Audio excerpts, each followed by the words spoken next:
नमस्कार दोस्तों, Indian haunted stories में आप सभी का एक बार फिर से स्वागत है।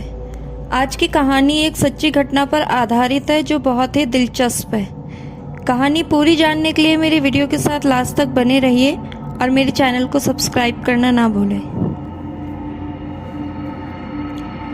मैं जुहू पर बैठा नारियल पानी पी रहा था। दोपहर के 12 बजे थे। सामने कुछ ही दूर पर सुंदर सी लड़की मेरे सामने मुझे घूरे ही जा रही थी। मैंने शर्म को साइड में रखकर हाथ से हाय कर दिया और स्माइल दे दी। मुझे लगा कि आसपास कोई भीड़ नहीं है, मामला बिगड़ा तो 9-11 हो जाऊंगा। तभी मेरे पसीने छूट गए क्योंकि वह खूबसूरत सी लड़की मेरे पास खुद चलकर आने लगी। मुझे लगा आज तो पक्का सैंडल पड़ेगा या उसकी 5 उंगलियां मेरे गाल पे छपेगी, पर गजब हो गया। उस लड़की ने आकर मुझसे हाथ मिलाया और सीधा मुझसे बोली कि चलो कहीं और चलते हैं। नारियल पानी वाला उस हूर परी को मेरे जैसे शर्मीले रोमियो के साथ देखकर ऑलमोस्ट कोमा में जाने ही वाला था और मेरी भी सिट्टी पिट्टी गुल थी। मैं आधा पिया नारियल पानी फेंककर उसके साथ लट्टू की तरह चल दिया। मैंने फटाफट से बाइक स्टार्ट की। वह भी लपक कर मेरे पीछे वाली सीट पर मुझसे सट कर बैठ गई और हम चल दिए। रास्ते में मैंने उसको पूछा कि कहाँ चलोगे। उसने कहा कब्रिस्तान ले चलो। मैं बोला अच्छा, और वहाँ क्या करोगी? उसने कहा तेरा खून पीना है मुझे। उसकी बहकी बहकी बातें सुनकर मेरी थोड़ी थोड़ी फटने ज़रूर लगी थी। फिर भी मैंने पूछा तुम्हारा नाम क्या है? वह बोली आफत। मेरा लगातार सवाल पूछना उसे पसंद नहीं आ रहा था। उसने बाइक रुकवा दी और बाइक से उतर कर बोली अगर तुमने रास्ते में आगे एक और भी सवाल किया तो मैं तुम्हारे गले से ताज़ा खून चूसने लगूंगी और तुम्हारा मांस भी नोच लूंगी। एक खूबसूरत लड़की के ऐसे बर्ताव से मैं सदमे में था। मुझे लगा यह शायद सन की होगी या पक्का इसमें कुछ आत्मा वात्मा का साया है। उसने जहाँ बताया वहाँ मैंने बाइक ले ली और उसके उतरते ही मैंने उसको कहा अच्छा चलो मैं जाता हूँ, मुझे कुछ काम याद आ गया। मेरे जाने की बात सुनकर वह पूरी तरह पलट गई और हंसते हंसते बोली कि अरे तुम तो डर गए, मैं तो मस्ती कर रही थी।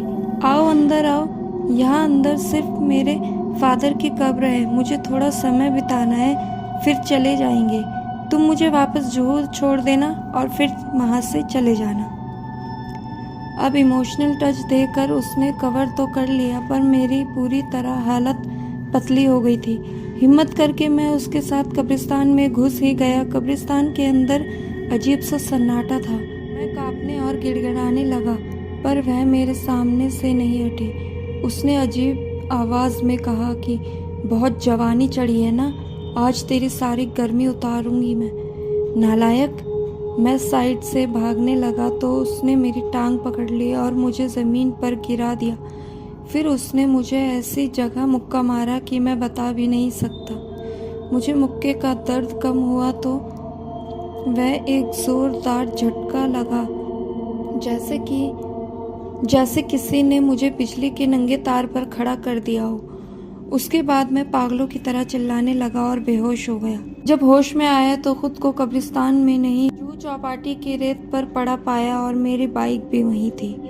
मेरे कुछ दोस्त बताते हैं कि वहाँ एक लड़की की आत्मा भटकती है। वह लड़की बेहद खूबसूरत होने के कारण बहुत सारे लड़के उसके पीछे पड़कर उसे तंग किया करते थे। उस लड़की को कुछ बदमाशों ने रुस्वा करके मार दिया था और वहीं उसकी लाश फेंक दी थी।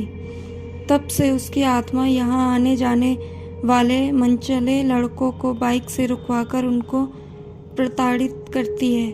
जब मुझे इस बात का पता चला तो उस दिन से शाम को अकेले में कभी जुहू चौपाटी नहीं आया और दिन में भी चौपाटी गुजरते वक्त मुझे वो घटना याद आ जाती है। आज की वीडियो आपको मेरी कैसी लगी कमेंट करके ज़रूर बताएं। धन्यवाद।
वहां पहुंचते ही उसने पेड़ की छांव में खड़े होकर अपना रूप बदला।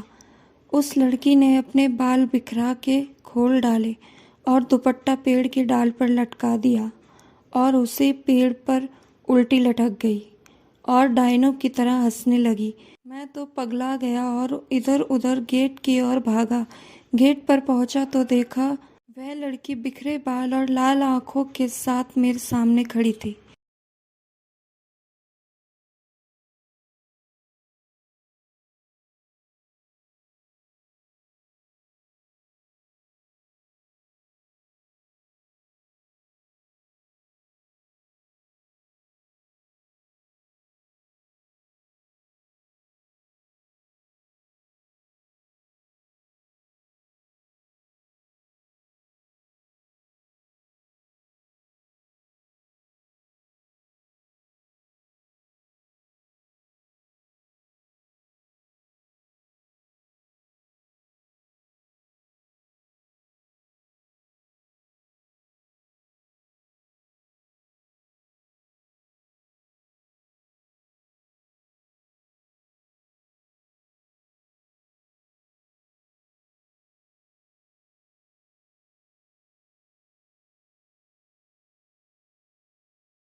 नमस्कार दोस्तों, इंडियन हॉन्टेड स्टोरीज में आप सभी का एक बार फिर से स्वागत है।